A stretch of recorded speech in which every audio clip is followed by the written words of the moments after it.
창현, 유세훈 간호사입니다. 안녕하세요. 반갑습니다. 반갑습니다. 자기소개를 좀 부탁드리겠습니다. 안녕하십니까. 프랑스 연세안병원 입원간호 2팀 145병동에서 근무하고 있는 손창현 간호사입니다. 간호사 예, 그리고요. 안녕하세요. 저는 프랑스 병원 장기식센터 이식지원팀에서 장기식 코디네이터로 일하고 있는 유세훈 간호사라고 합니다. 24시간 환자분들의 케어를 위해서 교대 근무를 좀 많이 하시지 않습니까? 예. 이게 진짜 쉽지 않을 것 같아요. 이게 또 때로는 뭐 낮밤이 계속 또 바뀌어야 되니까. 그렇죠. 예. 특히나 이제 밤에는 왜 항상 밤에 그런 응급 상황들이 많이 일어나는지 모르겠어요. 근데 이제 밤에 정말 응급 터지면 막 아침 8시, 9시에 가면 또 그때 또 잠을 청하려고 하면 잠이 안 오기 때문에 이게 정신이 없잖아요, 그리고. 저희 그래서 간호사들이 이사할 때 항상 제1순위로 필수템 사는 게 암막 커튼이에요. 아침에 퇴근하고 자야 되니까. 그렇죠. 예. 제가 이전에 있던 부서가 흉부외과 중환자실이었습니다. 그래서 이제 수술을 받은 직후의 환자다 보니 뭐 출혈도 많이 나기도 하고 이제 혈압이나 맥박 이런 게 너무 불안정해서 교대하고 퇴근해야 되는데 갑자기 심정지 사건이 일어난다거나 이러면 이제 퇴근해야 된다고 환자분들을 두고 갈 수가 없잖아요. 없죠. 예, 가서 이제 또 하나라도 좀 도와드리고 이러다 보면 뭐 수면 패턴이 많이 불규칙했던 것 같습니다. 간호사가 되시기 전에 이 정도로 바쁠 줄을 혹시 아셨어요? 아니요, 저는 정말 상상도 못했고 저희 정말 간호대학 마지막 졸업할 때 저희는 나이팅게일 선서라는 걸 하거든요. 그렇죠. 그래서 저도 이제 환자의 안전에 그런 사명감을 다할 것을 이제 선서합니다라고 하고 왔는데 저희 나이팅게일 선생님도 야근이 있다는 얘기는 아마 못 들으셨을 거다. 나이팅게일 선생님께서도 모르셨을 거다. 그럼요. 아하. 저희도 이제 사명감과 열정을 가지고 하지만 네. 그거랑은 별개로 저희도 기계가 아니라 사람이기 때문에 그렇죠. 처음에 좀 손창현 간호사님 많이 우셨다고 그래요. 그럼요. 제가 딱 덩치해 봤을 때는 피도 눈물도 없을 것처럼 아니 좀 저는 딱 눈물 많게 생기셨어요. 정말요? 정도 많으시고 마음도 좀 여리실 것 같고. 저희가 만 1년 거의 될 때까지는 거의 일주일에 2번씩 3번씩 파트장실 문 닫고 일단 들어가면 울었어요. 파트장님 저 더 이상 일 못 하겠어요. 그러면 장현아 울지 말고 얘기를 해봐. 일단 울지 말고 오늘은 또 왜 그렇니? 그러면서 저희 파트장님도 굉장히 많이 당황하셨을 거예요. 그래도 이제 만 1년, 2년 때 저를 잘 그만두지 않게 잡아주셔서 이렇게 열심히 한 명의 간호사로 잘 근무하고 있습니다. 이게 뭐 때문에 이렇게 눈물이 많이 나셨어요? 일단은 저는 그 3월 달에 졸업하고 바로 이제 병원에 들어왔는데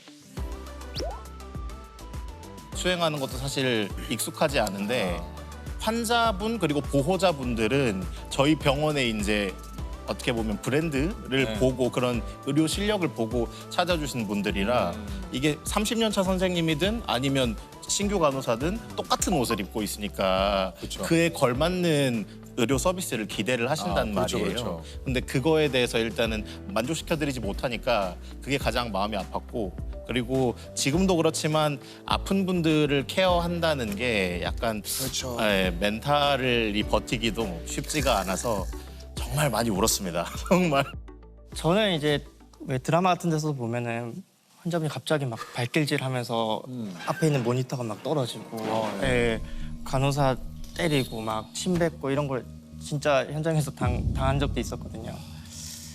그때는 아무리 내가 환자분이 지금 상황을 이해하려고 하더라도 그때는 좀 마음이 많이 다쳤던 것 같아요. 시간이 지나니까 좀 괜찮아지긴 했는데 그런 일들이 발생을 하더라고요. 어쨌든 이 다른 걸 떠나서 그 가끔 뉴스에도 보도가 됩니다만 의료진들에게 가해지는 여러 가지 이 폭력, 이 폭언 이런 건 사라져야 됩니다. 맞습니다. 맞습니다. 아니 혹시 그 간호사분들끼리 이렇게 좀 하지 않는 좀 금기요? 저희끼리 약간 어떤 이제 윈년차 선생님들은 커피 중에 콜드브루 커피를 안 좋아하세요. 왜요? 왜냐면 그게 이제 발음이 조금만 달라지면 코드블루 응급 상황이라서 두 분은 직업병 같은 거 좀 없습니까? 저는 처음 보는 분들에 한해서는 이상하게 혈관을 먼저 봐요. 혈관이요? 주사 놓는 것 때문에. 그래서 저런 환자가 내 환자였으면 좋겠다. 왜냐면 이게 또 주사 놓는 스트레스가 주사 놓을 때 저희는 어떻습니까? 이거 혈관 이 정도면은 아 지석형은 좋으신 것 같은데 저도. 이거 좋아요. 괜찮아요. 둘 다 200점짜리 혈관. 안 묶어봐도 안 이게 묶어봐도 딱 나오는 그 잡히는. 저희끼리 주사가 던져도 들어간다. 던져도 들어가는 혈관. 그런 혈. 예. 야. 환자분들을 대할 때 특히 좀 신경을 쓰는 게 좀 우리 또 창현 간호사님 좀 있으시다 그래요. 저는 네. 이렇게 이제 생김새가 조금 험악하다 보니 가만히 정말 무표정으로 스테이션에 앉아 있으면 아니 꼭 제 뒤에 아우라가 좀 있나 봐요. 그래서 저한테는 문의하러 안 오셔요. 아니 저는 그냥 이제 일 그냥 있는 건데. 제가 한 거에 대해서 그냥 차팅하고 있는데 무슨 뒤에서 약간 검은 오라가 있나 봐요. 저한테 항상 안 오시고 막 보다가 하면서 옆에 이제 다른 선생님한테 왠지 가서 모르게 좀 물어보고. 다가가서 쉽게 얘기하는. 예, 그래서 담당 환자 보호자분들한테 그래서 설명할 때도 조금 더 나긋나긋하게 웃으면서. 일단 눈이 이제 반달이 됩니다. 눈이 이제 반달이 되고 지금보다 톤이 한 3톤 정도 높아져요? 그럼요. 올라갑니다. 어떻게 좀. 저희 환자분 저희 점심부터 죽 드릴 건데요. 저희가 죽 나오면 미음 나올 때는 이제 반찬 이런 게 같이 안 나오는데 죽이 나오면은 반찬도 여러 가지 같이 나올 거예요. 근데 이제 저희가 장 수술하신 분들은 절대 한 번에 많이 드시면 안 돼서 절대 다 드시면 안 되고 표현력이 굉장히 풍부해지시네. 이걸 많이 쓰시네요. 오늘 점심에는 운동을 정말 열심히 하셔야 돼요. 이게 손동작이 요 안에서 노래요.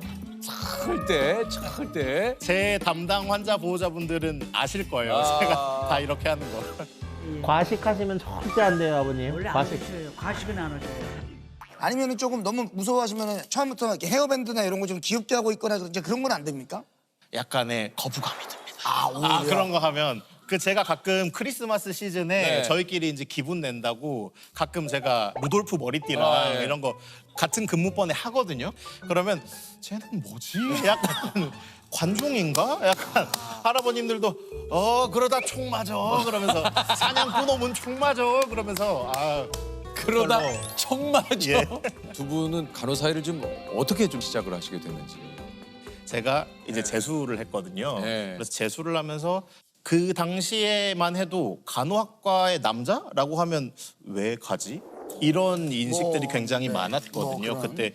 근데 그때 마침 유재석님께서 그 무한도전 가요제에서 네네네. 말하는 대로라는 맞아요. 그 노래 2011년 맞아요. 정도. 네, 맞아요. 부르신 게 있었는데 그 노래를 듣고 제가 한번 도전을 해보고 싶다. 예. 그래서 간호학과에 도전을 하게 됐고 간호학과 수업 들을 때도 이 길이 내 길이 맞나? 아닌 것 같은데 다른 길이 또 있지 않을까라고 방황을 또 하던 찰나에 굿닥터라는 드라마가 있었어요. 드라마가 또 근데 있었죠. 거기 또 우리 고창석 선생님께서 저희 또 남자 간호사 연기를 맞아요. 기가 막히게 해주셔가지고 기가 막히게 했죠. 이걸 먹어야지 건강해진다고. 그럼 뭐 할까요? 뭐 교수님한테 말씀드릴까? 수액으로 할까요? 나도 저렇게 약방의 감초처럼 멋진 남자 간호사 한번 해보고 싶다. 그래서 어딘가로 탈주하지 않고 이렇게 한 길로 열심히 달려올 수 있었습니다. 뭔가 저 말하는 대로를 들으면서 내 어떤 그 생각에 대한 확신을 갖고 예. 여기서 약간 흔들려고 그랬을 때 굿닥터의 고창석 형님이 이걸로 또 좀 이끌어 줬군요. 그럼요. 저를 이 자리에 있게 해주신 어떻게 보면 은인이십니다. 무슨 말씀은요. 우리 또 유세훈 간호사님은 어떠세요? 네, 저는 일단은 제가 어렸을 때 그 소아암 환자였습니다. 그래서 간호사님이요? 네, 그래서 어떻게 발견하게 됐냐면 손이 어떤 건반에게 스쳤는데 너무 아픈 거예요. 알고 보니까 제 손에 종양 같은 게 있더라고요. 그래서 처음에 크기가 작아서 그냥 지켜보다가 이게 악성 종양이라고 해서 암의 한 종류라고 하더라고요. 근데 이제 어린아이일 때는 이 발달 속도나 이런 게 빠르잖아요. 그에 따라 암세포도 이 퍼지는 속도가 빠르기 빠르죠. 때문에 네. 그래서 의사 선생님 말씀으로는 한 달 정도만 좀 늦게 왔어도 좀 온몸에 퍼져서 위험할 수 있었겠다. 그래서 제가 너무 무서운 거예요. 내가 죽을 수도 있겠구나 이런 생각이 많이 들어가지고 그때 부모님이 그 교회에 뭐 헌금하라고 주시면은 제가 그 돈으로 PC방 가고 그랬던 애인데 처음으로 진지하게 기도를 해봤습니다. 그래서 살려만 주신다면 저처럼 좀 어렵고 힘든 사람들을 좀 도우며 살겠습니다. 다행히 이제 수술은 성공적으로 마쳤고 이후에 이제 진로 탐색을 하다가 작은 누나가 호스피스 병동의 간호사로 일하고 계셨었는데요. 그래요. 누나 혹시 나 간호사 하려고 하는데 어떻게 생각해? 이렇게 물어봤더니 누나가 다음 달부터 자기가 일하고 있는 곳으로 봉사활동을 한번 와보래요. 예, 그래서 제가 아직도 기억나는 장면이 간호사 선생님이 이제 할머니 할아버지 분들 눈을 마주치고 얘기 들어주면서 이제 손수건으로 머리도 좀 닦아드리고 한 인간을 사랑으로 대하는 모습이 눈에 들어왔어요. 그래서 아, 이렇게 멋지고 숭고한 그런 보람 있는 일이라고 하면 한번 내 인생을 걸어봐도 되겠다 이런 생각이 들어서 이제 소신과 간호학과에 쓰게 됐고 나중에는 누나가 물어보니까 원래는 이제 간호사 선생님들 얼마나 힘들게 일하는지 보고 알아서 다른 진로를 하길 바라는 마음에서 그렇게 말씀하셨는데 나중에 가겠다고 하는 동생의 모습을 보니 이후에는 계속 응원해주고 계십니다. 이게 참 누나는 이제 의도가 그래 오케이 네가 한번 와서 봐라 얼마나 힘든지 그러면 네가 아마 딴 생각하게 될 거야 그랬는데 오히려 예. 아프니까 좀 나 스스로 좀 많이 위축되고 그랬던 것 같아요. 고개 숙이고 다닐 때마다 간호사 선생님들이 이제 한 번씩 세웅아 왔어 이러면서 뭐 먹을 거 줄까 이렇게 그냥 자연스럽게 일상적인 대화를 나눠주셨던 게 또 기억에 남아서 삶이 지칠 때마다 요거를 한 번씩 바라보면은 나도 나 살려주려고 의사 간호사 선생님들이 밤낮으로 고생하셨을 텐데 내가 받은 사랑을 좀 환자 보호자 그리고 우리 동료들한테 이렇게 전하자라는 마음을 늘 가지고 삽니다. 본인이 직접 겪어봤기 때문에 어린 환자를 대할 때도 좀 신경이 좀 많이 쓰이신다고 그래요. 예. 아무래도 저는 심장 수술이라 하면 사실 어른들만 받는 수술인 줄 알았는데 근데 이제 제가 있었던 곳이 소아 심장 수술을 하고 급성기 간호를 하는 그런 곳에 있었어가지고 제가 그 모습을 보니까 저도 어렸을 때 좀 아팠던 기억이 많이 떠오르면서 그렇게 제가 살갑게 애기들한테 잘하진 못하는데 왜냐면 애기들은 굉장히 솔직해서 맞아요. 잘생기고 예쁜 사람 좋아해요. 근데 근데 이제 아이들이 그렇더라고요. 진짜 근데 진짜 솔직해요. 진짜 그래요. 그래서 나는 분명히 선한 마음을 가지고 달래주러 가는데 왜 왔어? 이러면서 엄청 찡그리고 있는 거예요. 그래가지고 그렇게 막 그 표현이 이렇게 엄청 이어지진 않았지만 그래도 마음속으로는 이 친구도 지금 험난한 시기를 보내고 있구나. 그래도 그 마음이 아마 그러면서 어린이들은 바로 알아요. 그래서 얘가 뭔가 회복이 좀 되면 저도 덩달아 또 기쁘고 얘가 얼른 이 시기를 잘 극복을 해서 좀 또 사회 일원으로서 잘 성장했으면 하는 마음도 있고. 안녕. 어이구 이렇게 씩씩하게 있었어. 선생님 안아줘. 좋아요. 선생님 안아줘. 선생님 안아줄 수 있어? 아니야? 와 이걸 다 알아듣네. 와 너 되게 똑똑하다. 매일 현장 최일선에서 환자분들과 사실 마주하면서 유난히 또 마음에 남는 분들도 좀 계실 것 같아요.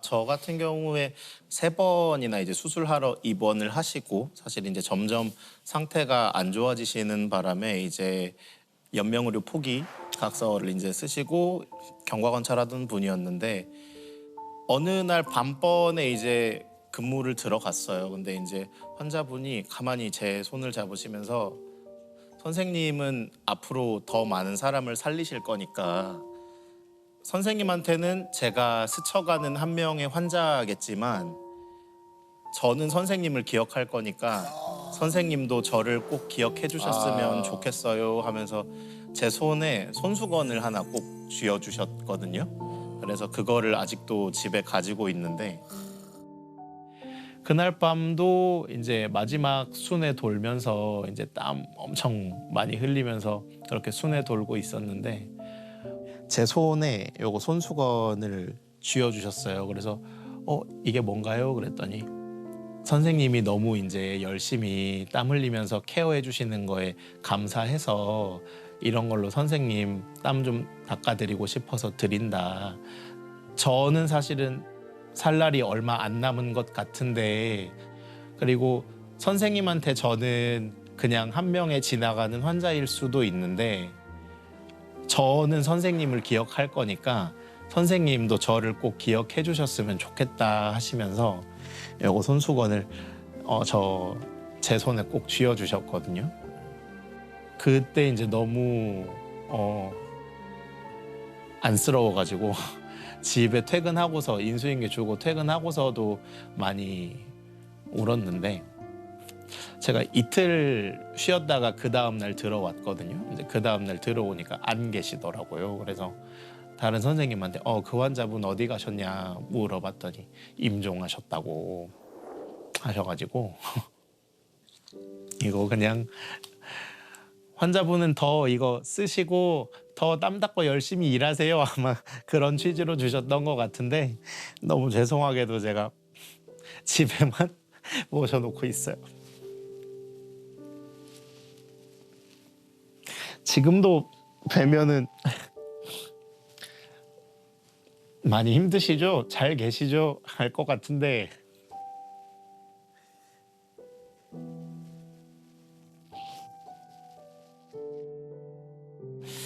제가 나이트 근무를 하고 있던 중이었어요. 근데 이제 밤에는 이제 환자분들이 수술이 없기 때문에 조금 일상적인 케어를 해드릴 수 있어요. 예를 들면은 좀 장기적으로 재원하신 분들은 샴푸를 해드린다거나 면도도 해드린다거나 이런 걸 할 수가 있거든요. 그래서 한 환자분을 계속 밤새도록 그렇게 정성껏 돌봐드렸는데 제가 퇴근할 때쯤 이제 선생님 제가 말씀드릴 게 있다고 세상에서 누군가를 돕는 직업을 떠올려 보면 몇 가지 떠오르지 않는다. 근데 밤새도록 일하시는 간호사 선생님들의 모습을 보니까 아, 간호사라는 직업이 누구를 실질적으로 도울 수 있는 아주 훌륭한 직업이구나 이런 생각이 들었고 만약에 신이 있다면은 신께서 없는 자리라도 만들어서 천국의 자리 하나를 마련해 주실 거라고 이렇게 말씀을 주시는 거예요. 제가 나중에 저희 파트장님을 면담할 때 그 얘기를 꺼냈는데 저랑 파트장님 둘 다 울면서 환자분의 그 말 한마디에 참 위로를 많이 받았던 게 있고요. 그리고 기억에 남는 환자는 심장 이식을 받은 환자분인데 나이가 26살 당시에 원래는 경찰을 준비하던 그런 응시생이었는데 운동을 너무 열심히 하다가 심장이 너무 빨리 뛰어서 왔더니 이 상태가 돼버린 거예요. 그래서 자기는 이제 뭘 하고 살아야 되나 이제는 몸을 많이 쓰는 경찰은 못할 것 같고 좀 상심이 컸던 상황이었는데 다 헤아릴 수는 없지만 조심스럽게 제가 어렸을 때 아팠던 경험이랑 그 어떻게 지금 간호사 일을 하게 되었는지 그런 경험을 나눴습니다. 감사하게도 그 친구는 나중에 한 번씩 외래로 오는 그런 정도로 상태 보존이 되었고 그래요. 예, 열심히 또 공부해가지고 지금은 세무 공무원으로 아이고야. 예, 나라 일을 열심히 하고 잘 있습니다. 됐네요, 잘 됐네요. 아, 가장 기억에 남는 근데 저도 똑같이 제일 기억에 남는 간호사 선생님이어가지고요. 근데 저는 진짜 다 잃었거든요. 할 수가 없었어요. 제가 하고 싶었던 일이 원래는 경찰을 준비하고 있었는데 저 이제 뭐 하면서 살아야 될지 모르겠다고 원하던 꿈을 다 잃게 되니까 이제 모르겠다 하니까 선생님께서 손을 딱 잡아주시고 선생님 이야기를 해주시면서 그때 선생님께서 어릴 때 손등에 암이 생겼어가지고 그것 때문에 암 치료를 오랫동안 받으셨대요. 근데 지금 자기 보면은 원하는 꿈 다시 이루지 않았냐고 그렇게 말씀해 주시는 걸 저 진짜 그때 많이 감동받았거든요. 나도 어떤 일을 할 수 있겠구나라는 생각을 하게 됐어요. 안녕. 잘 지냈어? 안녕하세요. 얼굴이 밝아 보이네. 혈당 수치랑 심장 수치, 간 수치 다 비슷하게 괜찮고 건강을 너무 잘하고 있고 네. 대단해요. 그때는 왜인지 모르겠지만 내 삶 얘기를 좀 한번 해주면 좀 힘이 될 것 같다 생각이 딱 드는 거예요. 지금 이 친구한테 필요한 거는 가래를 뽑아주고 이런 것도 중요하지만은 좀 살아갈 동기가 필요하겠다 이런 게 느껴졌어요. 나는 신께서 환자를 더 사랑하고 공감하라고 이 경험을 주신 것 같아. 그래서 너가 나중에 분명히 비슷한 처지에 있는 사람이나 아니면 아픔의 시간을 보내고 있는 사람한테 어떠한 방식으로라도 이제 위로의 수단이 될 거라고 그렇게 말을 해줬던 기억이 나요.